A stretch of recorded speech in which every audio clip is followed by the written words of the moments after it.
എല്ലാരും കൂടെ ജാഥയായിട്ട് എങ്ങോട്ടാ? ദാണ്ടേ തടയണയിൽ ഒരു ശവം. എന്താണ് ആ ഒരു റെസ്റ്റോറന്റ് ഔട്ട്ലെറ്റ് തുടങ്ങാനുള്ള ഒരു വികാരം? ഇത് കേൾക്കുമ്പോ ചെലവന്മാര് ഞെട്ടും. ഒരു 4 ആഴ്ച മുമ്പ് ഞാൻ സിഡ്നിയിലായിരുന്നു. അതിന് ഞാൻ എന്ത് വേണം?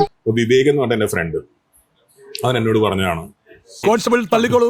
ഈ ഓസ്ട്രേലിയ പോലത്തെ രാജ്യങ്ങൾ ദേ ആർ വെരി സ്ട്രിക്റ്റ് അബൌട്ട്.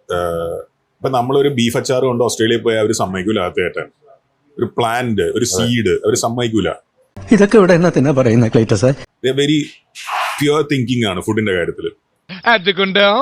അതുകൊണ്ട് തന്നെ വിവേക് പറഞ്ഞാണ്, എടാ എനിക്കും ഫാമിലിക്കും നാട്ടിൽ വരുന്ന സമയത്ത് കഴിഞ്ഞ വർഷം ഹംഗ്രി മൃണാളിന് ഭക്ഷണം കഴിച്ചിട്ട് അസുഖമൊന്നും വന്നില്ല.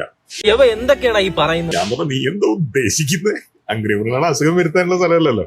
നിങ്ങൾ ഇങ്ങനെ തള്ളല്ലേ? അപ്പൊ പറഞ്ഞ അങ്ങനെയല്ല, വേറെ ഓൾമോസ്റ്റ് ഏത് റെസ്റ്റോറന്റിൽ പോയി ഭക്ഷണം കഴിച്ചാലും എന്തെങ്കിലും അസുഖം വരും. അതൊരു പുതിയ അറിവാണല്ലോ. ഹംഗ്രി മൃണാൾ ഇത്രയേ ഉള്ളൂ.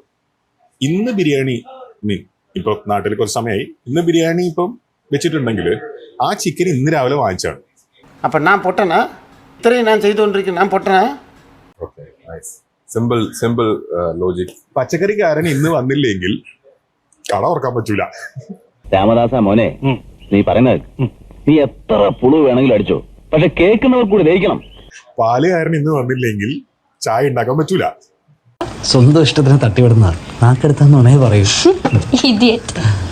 എങ്ങനെ ഇങ്ങനെ സിമ്പിൾ ആൻഡ് ഹാപ്പി ആയിട്ട് ഇരിക്കാൻ പറ്റും എന്നുള്ളതാണ്. ബിക്കോസ് ഇപ്പം ഇന്റർവ്യൂവിന്റെ ബിഗിനിങ് മുതൽ തന്നെ നാളെ ഇങ്ങനെ ചിരിച്ച് ഭയങ്കര ഹാപ്പി ആയിട്ടിരിക്കുകയാണ്. അവന്റെ മൊത്തം സന്തോഷം നോക്കിയാണ്. കരയണോ? അല്ല,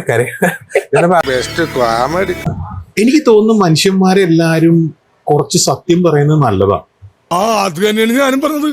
മറ്റേ ആൾ എന്ത് വിചാരിക്കുന്ന വെച്ചിട്ട് സത്യം പറയാതിരിക്കുന്നത് ഒരു സുഖമുള്ള കാര്യമാണെന്ന് എനിക്ക് തോന്നുന്നു. നാക്കിന് നീളമുള്ളതുകൊണ്ട് ന്യായീകരണങ്ങളൊക്കെ കൊള്ളാം.